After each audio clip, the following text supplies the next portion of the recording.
Good morning, Trinidad and Tobago, and welcome once again to the Bourse Report. I welcome also my good friend and colleague, Dr. Cliff, who is back here for a short stint at CNC3. Today we want to talk about NGL, that IPO that was recently issued early back in September, October, on which there was so much hype and excitement. What's happened with that particular stock at this point in time? The 9 months result for it has been released, and we can draw some of the conclusions as to where this stock is likely to go and what it means for you as an investor and get the Bourse view. Basically, what we have happening is a story of declining and depressed energy prices. And that, of course, is feeding directly into the NGL story, which really is a holding company that has bought shares, some 39% of the shareholding of Phoenix Gas Processors Limited.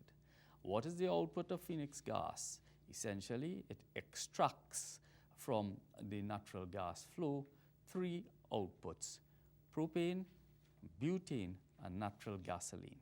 And then what is it that is happening with regard to those prices? Well, you already have on your screen what is happening with those prices. So essentially, if you look to the right of your screen, what you would see is that the prices have been coming down for all of these 3 outputs. Propane is in blue, butane red, and natural gasoline is green.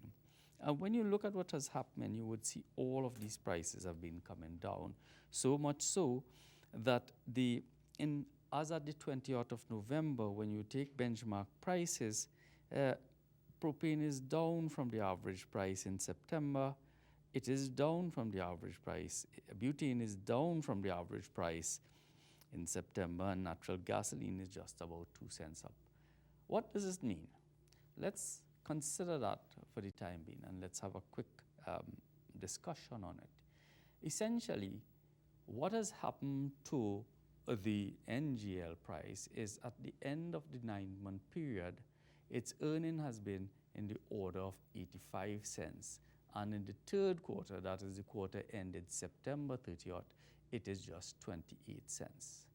And what it means is that when you look out on a smoothed basis, if prices continue to be depressed and you have, let's say, another 28 cents in earnings in the 4th quarter, which is essentially suggested by the depressed prices, you can see an earnings per share, all other things being equal, in the order of $1.13, maybe $1.15.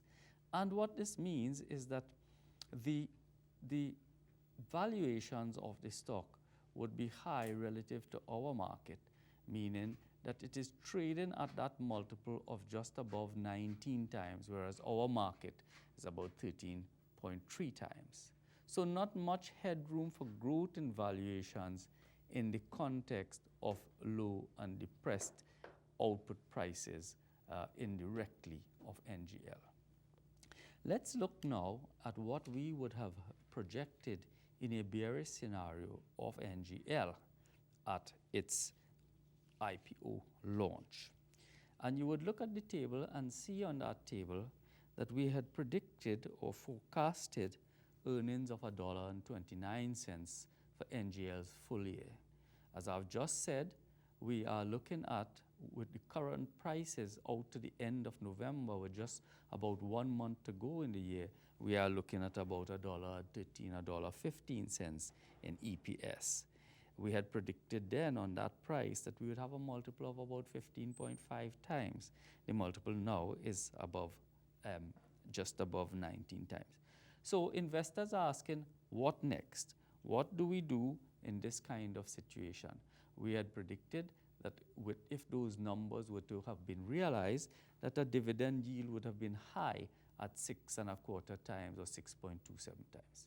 So as you come back, what we are seeing is that the bearish scenario is there is even greater downside in what has happened in terms of the energy prices and the outputs of PPGPL and the impact on NGL. Notwithstanding this, even with a high PE multiple, our view is this.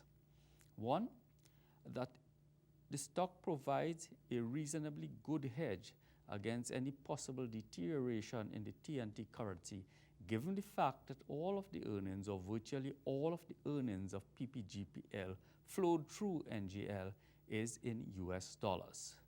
A very significant consideration for investors at this time. Secondly, even at the estimated earnings in a scenario of $1.13 to $1.15, you are going to get a reasonably good dividend yield. In fact, you are going to get a dividend yield of over 5% on a price of $21.50 or $21.51 thereabouts, as it is currently traded in the market. This is much higher than the market dividend yield of about 3.5%. Thirdly, there are various views as to where the commodity prices are going to go, energy prices, in particular the price of oil. Up to last night, I was looking at a particular piece where the Venezuelans are suggesting that the price could go to the mid-20s if there is no action by the OPEC.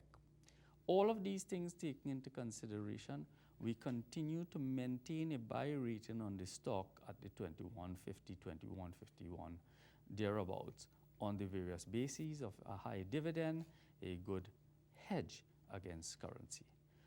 That's our thoughts on NGL, and we continue to maintain that buy rating. Look for us on the Express page 10, where we give you a broader view of all our mutual funds under the rubric of Bourse and Save Invest.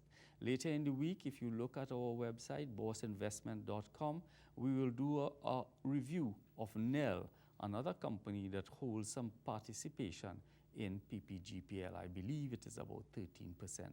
Have yourself a wonderful investment week. This is Subhas Ramkhelawan for the Bourse Report.